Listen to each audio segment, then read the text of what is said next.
I always find it rather dangerous to step onto my stage, this bit of carpet in my room, and I haven't a clue what I'm going to say. So it's very scary to be seen. You're seeing me, but I haven't a clue what I'm going to say. I noticed that I like walking. I like this business of walking, of moving. I don't have to be stuck in one place and petrified like some rabbit with the light shining on me. I can move. There's no law saying I can't move. And if I run out of things to say, that's all right too, because I'm not trying to sell anything here. I guess I'm trying to get a sense of what it is to be on a wayside. So much of my life has been on a cultural wayside. I've never felt I've really belonged anywhere, except these lovely wild lines where nothing is sown or cultivated, where you find insects, beautiful flowers, sometimes orchids grow here. And if you look behind me, there are all these fields of wheat, of mustard, and they've all been sown, they've all got a job to do. They've all got to work hard for their living. And if you look here, you can see all the cars are going somewhere. They're all going so fast. They know where they're going. But on this wayside, all I know is that I've arrived.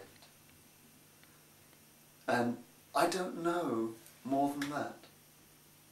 This feeling of arriving, of being content, because I don't want anything else, goes back a long way for me. Goes back to some of my earliest childhood memories of walking on waysides, collecting ties of bottles, looking for cigarette packets which I could trade, looking for animals, insects, toads, frogs, which I could take home and put into my little zoo and show my friends.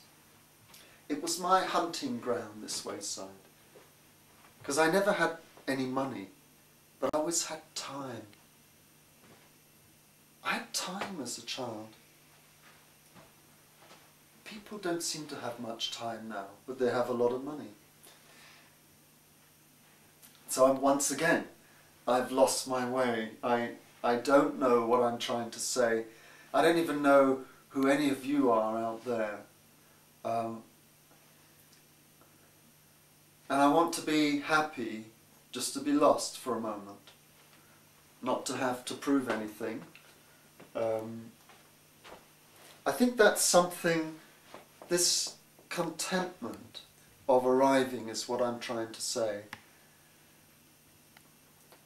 I had that so much as a child, this feeling of arriving.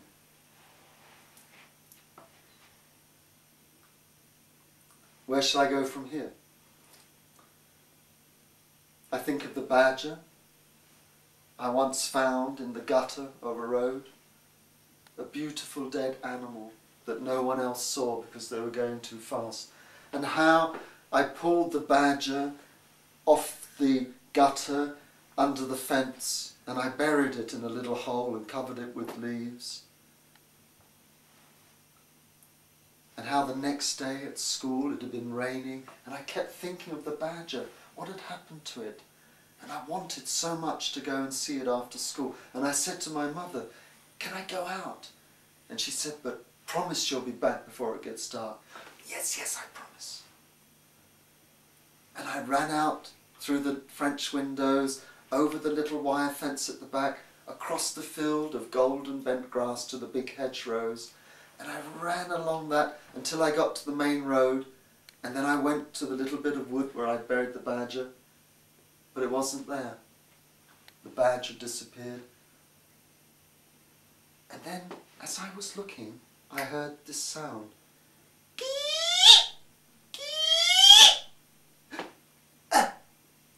And I looked around, And there, in the fork of the tree, was an old man in a black hat and a black coat and a white beard.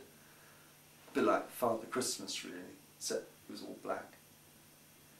And he seemed to know who I was, and he pointed.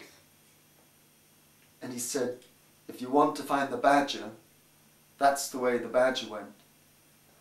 The badger, I said? He said, yes, the badger. But that was no ordinary badger. That was the Badger King. And if you go down there, he said, you will go down a road that no one has been down before, and no one knows where it goes to. And I can still remember those words, and I always think of them when I'm on the edge of a road, and everyone is going somewhere, and I'm not going anywhere. And I remember his words about going down this road that no one has been down before, and no one knows where it goes to. And I think this is one of those moments now. I'm going to stop here. Okay.